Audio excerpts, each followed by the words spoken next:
Financial issue के बारे में बात करें, क्योंकि मुझे लगता है कि 10 में से 8 लोगों का यही प्रॉब्लम है कि सर पैसे मिल जाए बस थोड़े बहुत, तो पढ़ाई करने में थोड़ा अच्छा हो जाए या फिर जिंदगी थोड़ी सी आसान हो जाए। ऐसे होगा ना कई सारे लोगों के साथ में, मैक्सिमम लोगों के साथ में ये इश्यू आता होगा, है ना। ठीक है, चलिए, तो बहुत ही इंटरेस्टिंग सा टॉपिक है और हमेशा से ही ऐसा होता है कि जब हम लोग जिस भी फेज में होते हैं ना, तब हम लोग हमेशा चिंतित होते हैं इस चीज को लेकर। आप कितने भी पैसे कमा लो, हमेशा कम रहते हैं जिंदगी में लोगों के लिए।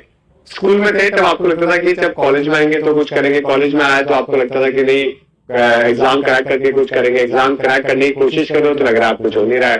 तो देखो, दो सिंपल से कहानी होती है। जब आप एज ए स्टूडेंट होते हो, आपकी स्टूडेंट की जिंदगी कौन सी जिंदगी है? जब आप प्रिपरेशन कर रहे हो, अगर आप स्कूल के अंदर हो, कॉलेज में हो, या फिर आप प्रिपरेशन वाली जर्नी के अंदर हो, तब आपको हमेशा ये बात ध्यान रखनी है कि आपको उतने ही पैसे अर्न करने चाहिए जितने की आपकी जरूरत है।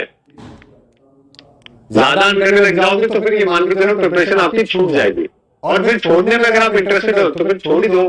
अच्छे से पैसे कमाओ, पैसे तो आ ही जाएगा, वो भी कोई प्रॉब्लम नहीं है।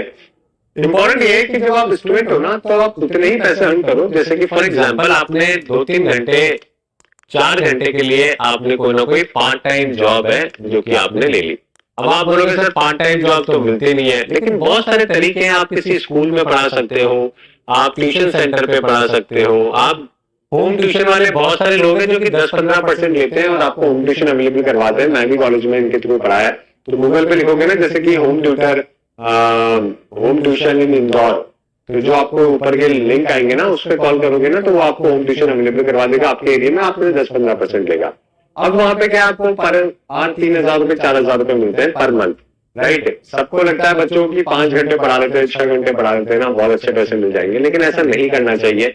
आपका मैक्सिमम जो टाइम है वो आपकी पढ़ाई में जाना चाहिए। 2-3 घंटे कर लो ताकि आपको घर वालों से पैसे ना मांगना पड़े। और अगर घर वाले पैसे दे सकते हैं ना, तो इन सब चीजों के अंदर भी मत पड़ो। अगर आपको लगता है कि घर वाले के अफोर्ड कर सकते हैं, घर वाले पैसे दे सकते हैं, घर वालों के पास पैसा है, तो कोई दिक्कत नहीं है यार, आप ले लो, कोई बात नहीं। जब आप कुछ बन जाओगे तो वापस रिटर्न कर देना, 2x करके उसको रिटर्न कर देना। लेकिन आज आपको कोई सुविधा मिली हुई है ना, तो उसको बुरा मत मानो कि यार नहीं मैं तो जबरदस्ती के अंदर जो है 4 घंटे कुछ और करूंगा। कोई बात नहीं, ले लो, उधार ले लो, कोई दिक्कत नहीं, बाद में वापस लौटा देना, डबल करके लौटा देना।